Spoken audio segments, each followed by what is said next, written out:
안녕하세요. 말씀 베이커리 596번째 시간 기도하심으로 시작하겠습니다. 거룩하신 주님 감사합니다. 주님의 말씀을 묵상합니다. 성령님께서 말씀에 조명이 되어 주시옵소서. 우리 주 예수 그리스도님의 이름으로 기도합니다. 아멘. 네, 오늘 보신 말씀은 창세기 38장 1절에서 23절까지의 말씀입니다.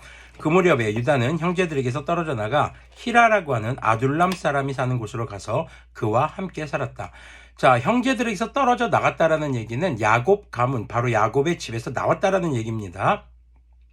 왜 나왔을까요? 사실 그 무렵이라는 말은 아버지가 슬퍼하는 모습, 바로 요셉을 잃고 슬퍼하는 모습을 보면서 여러 가지 생각을 들었던 것 같습니다. 특히 노예로 팔아버리자고 제안한 것이 유다 자신이었죠.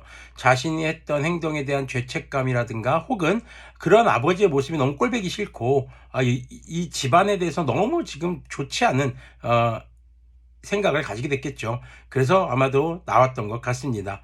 자, 그곳에서 나와서 이제 아둘람 사람이 사는 곳으로 갑니다. 2절을 계속 보면요. 유다는 거기서 가나안 사람 수아라고 하는 사람의 딸을 만나서 결혼하고 아내와 동침하였다. 자, 가나안 사람과 결혼을 합니다. 이방 여인과 결혼을 한 것이죠. 야곱의 어머니 리브가가 엄청 스트레스 받았던 것 중에 하나가 가나안 여인 며느리였죠. 에서가 바로 그랬었죠. 지금 유다는 점점 하나님의 거룩한 집, 거룩한 계보와는 거리가 먼 삶을 살아가기 시작하는 것입니다. 그가 임신하여 아들을 낳으니 유다가 그 아들 이름을 에르라고 하였다. 그가 또 임신하여 아들을 낳았다. 이번엔 아이의 그 어머니가 그 아들의 이름을 오난이라고 하였다. 그가 또다시 아들을 낳고 이름을 셀라라고 하였다. 그가 셀라를 낳은 곳은 거십이다. 유다가 자기 맏아들 에르를 결혼시켰는데 그 아내의 이름은 다말이다. 유다의 맏아들 에르가 주님께서 보시기에 악함으로 주님께서 그를 죽게 하셨다. 왜 악했는지 어떤 악한 행동을 했는지 모릅니다. 그런데 맏아들 에르가 하나님 보시기에 악했다라는 이유만으로 죽게 됩니다. 자, 유다가 오난에게 말하였다. 너의 형수와 결혼해서 시동생으로서의 책임을 다해라. 너는 내 형의 이름을 이을 아들을 낳아야 한다. 당시 고대 중근동에는 고엘이라는 제도가 있었습니다. 자, 형제 중에서 맏아들이 결혼을 했는데 자녀가 없이 죽었습니다. 그러면은 그 죽은 남자의 동생이 형수와 함께 결혼을 해서 형의 아들을 낳았어요. 형수와 결혼해서 자녀를 낳는다고 해서 자기 아이가 되는 것이 아니라 형의 대를 잇는 아이를 낳게 되는 겁니다. 그리고 이제 뭐 자기 부인과 또 결혼해서 자기 아들을 낳을 수 있는 그런 수 있었던 것이죠.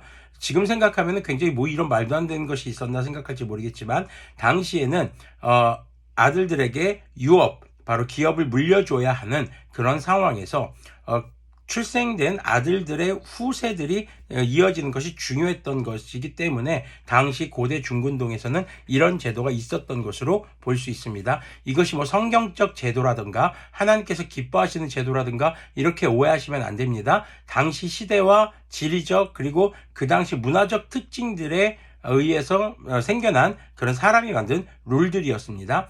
그런데 그것이 이 성경에 이렇게 등장하면서 또 다른 본문에서도 그렇게 등장하는 것이 그것이 어떻게 보면은 그 시대 당시에 여인들이 사회적 약자로 전락하지 않게 하는 방법이기도 했습니다. 당시 자녀가 없는 과부는요, 사회적 최약자가 되고요, 아무도 그를 보살피지 않는 그런 형태가 될 수 있었거든요.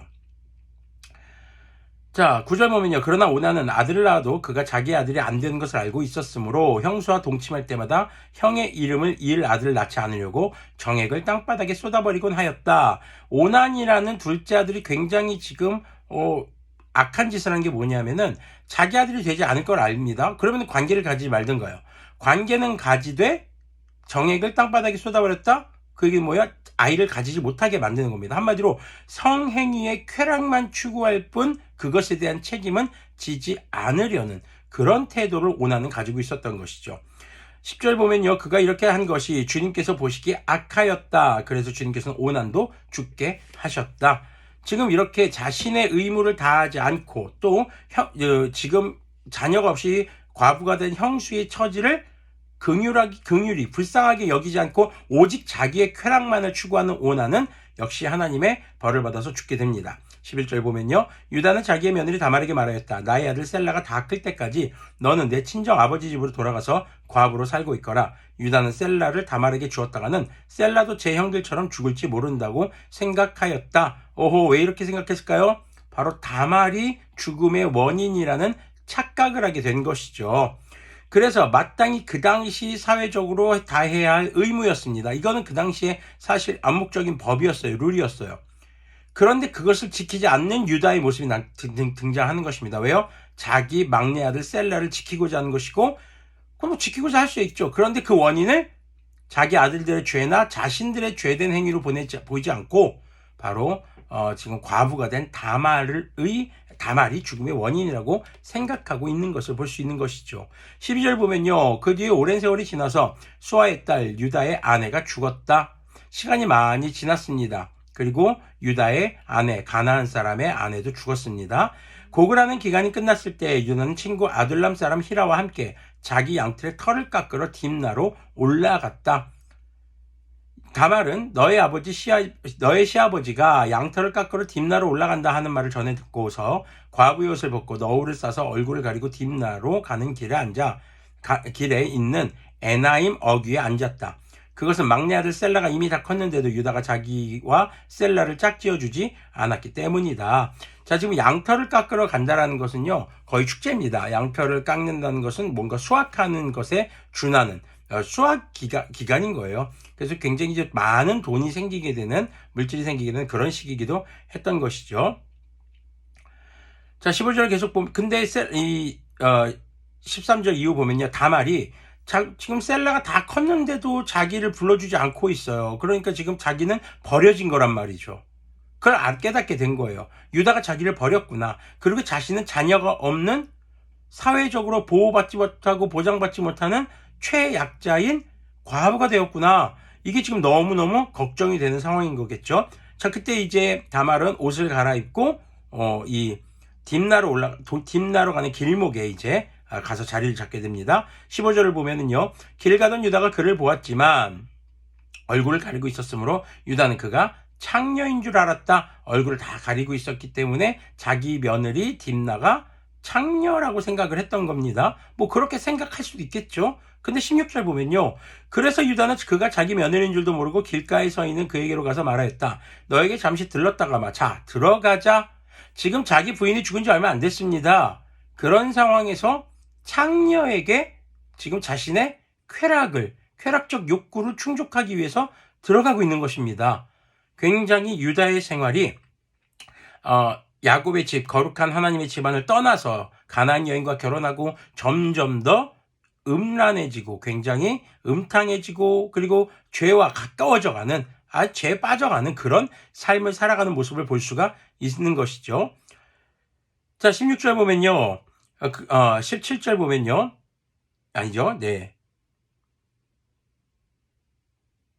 그 16절 후반절 보겠습니다. 그때 그가 물었다. 저에게 들어오시는 값으로 저에게 무엇을 주시겠습니까? 유다가 말하였다. 나의 가축대에서 새끼 염소 한 마리를 보내마. 그가 물었다. 그것을 보내실 때까지 어떤 물건이든지 담보물을 주시겠습니까? 유다가 물었다. 내가 너에게 어떤 담보물을 주랴? 그가 대답하였다. 가지고 계신 도장과 허리끈과 가지고 다니시는 지팡이면 됩니다. 그래서 유다는 그것들을 그에게 맡기고서 그에게 들어갔다. 다말이 유다의 아이를 임신하게 되었다. 사실 지금 맡긴 물건, 도장이라든가 이런 지팡이들은 굉장히 중요한 물건입니다. 근데 이제 이제 성행위를 하는 대가로 지불하겠다는 담보물로 지금 준 것입니다. 그만큼 유다가 지금 자신의 욕정이 굉장히 다급하게 해소하려고 하는 그런 모습을 볼 수 있습니다. 자, 다말이 유다의 아이를 임신하게 되었다. 자, 이것은 한참 후에 알게 된 거겠죠? 19절 보면요. 다말은 집으로 돌아와서 너울을 벗고 도로 과부의 옷을 입었다. 한편 유다는 자기 친구 아둘람 사람 편에 새끼 염소 한 마리를 보내고 그 여인에게 담보물을 찾아오게 하였으나 그 친구가 그 여인을 찾지 못하였다. 이미 떠났거든요.